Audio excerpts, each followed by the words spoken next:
दोस्तों, मेरे चैनल खबरी अभिषेक में आप सभी का स्वागत है।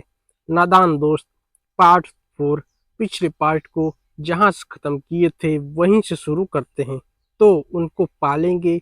दोनों चिड़िया बार बार कार्निश पर आती थीं और बगैर बैठे ही उड़ जाती थीं। केशव ने सोचा हम लोगों से डर से नहीं बैठती। स्टूल उठाकर कमरे में रख आया। चौकी जहाँ की थी वहाँ रख दी। श्यामा ने आंखों में आंसू भरकर कहा, तुमने मुझे नहीं दिखाया, मैं अम्मा जी से कह दूंगी। केशव, अम्मा जी से कहेगी तो बहुत मारूंगा, कहे देता हूँ। श्यामा, तुमने मुझे दिखाया क्यों नहीं? केशव, और गिर पड़ती तो चार सर न हो जाते। श्यामा, हो जाते, हो जाते, देख लेना, मैं कह दूंगी। इतने में कोठरी का दरवाजा खुला और माँ ने धूप से आंखों को बचाते हुए कहा, तुम दोनों बाहर कब निकल आए? मैंने कहा न था कि दोपहर को न निकलना। किसने किवाड़ खोला? किवाड़ केशव ने खोला था, लेकिन श्यामा ने माँ से यह बात नहीं कही।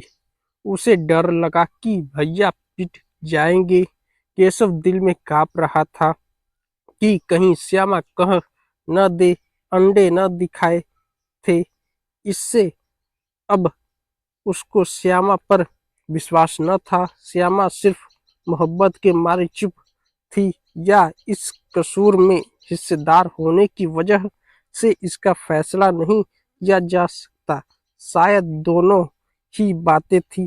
माँ ने दोनों को डांट फटकार कर फिर कमरे में कर लिया और आप धीरे धीरे उन्हें पंखा झलने लगी।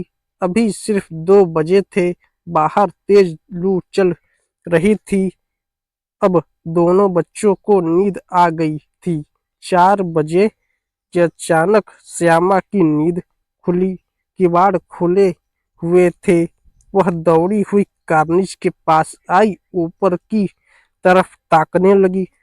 टोकरी का पत्ता न था। संयोग से उसकी नजर नीचे गई और वह उल्टे पांव दौड़ती हुई कमरे में जाकर जोर से बोली, भैया अंडे तो नीचे पड़े हैं, बच्चे उड़ गए। ये सब घबराकर उठा और दौड़ता हुआ बाहर आया तो क्या देखा कि तीनों अंडे नीचे टूट पड़े हैं और उनसे कोई चूने की सी चीज बाहर निकल आई है। पानी की प्याली भी एक तरफ टूटी पड़ी है। उसके चेहरे का रंग उड़ गया। सहमी हुई आंखों से जमीन की तरफ देखने लगा। श्यामा ने पूछा, बच्चे कहाँ उड़ गए भैया? केशव ने करुण स्वर में कहा, अंडे तो फूट गए श्यामा, और बच्चे कहाँ गए? ऐसी कहानी सुनने के लिए मेरे चैनल को सब्सक्राइब करें, वीडियो को लाइक करें और ज़्यादा से ज़्यादा लोगों तक इसे शेयर करें।